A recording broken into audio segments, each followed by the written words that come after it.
Now we come to 1.10.33. The Buddha said, monks, those monks who point out what is not Dhamma as Dhamma, such conduct of theirs is to the loss of many folk, to the misery of many folk, to the loss, the injury, the misery of devas and mankind. Moreover, such beget great demerit and cause the disappearance of this true Dhamma. That's this sutta. Here the Buddha is saying that there are some monks who do not understand the Dhamma enough, so that what is not Dhamma, what is contradictory to the Buddha's teachings, they say it is the Buddha's teachings. And because of that, they create great demerit, and they cause the disappearance of the true Dhamma.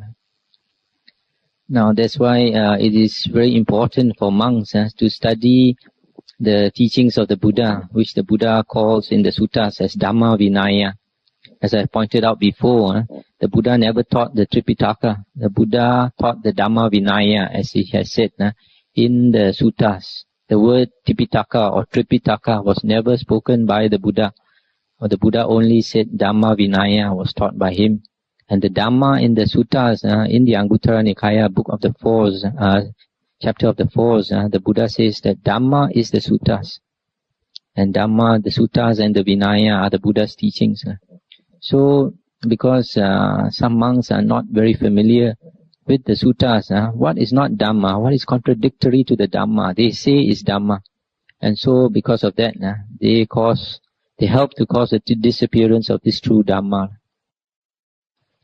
Now 1.11.1, the Buddha said, those monks who point out what is not Dhamma as not Dhamma, such conduct of theirs is to the profit of many folk, to the happiness of many folk, to the good profit and happiness of devas and mankind. Moreover, such monks beget great merit and establish this true Dhamma. Now this sutta here, the Buddha is saying that a monk should point out what is not Dhamma as not Dhamma. Because in that case they will profit many people. And also they would help to preserve this true Dhamma. That is why if we know that something that is being taught is not according to the Dhamma, we should speak out to preserve the true Dhamma. This is not being controversial, but just following the advice of the Buddha.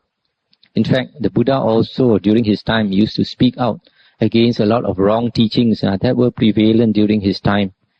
And because of that, he was also reviled by a lot of these external sect teachers.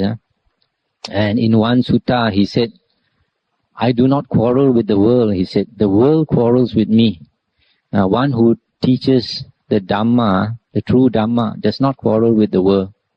So here, we would be following the Buddha's footsteps if we try to preserve the true Dhamma by speaking out against what is not Dhamma.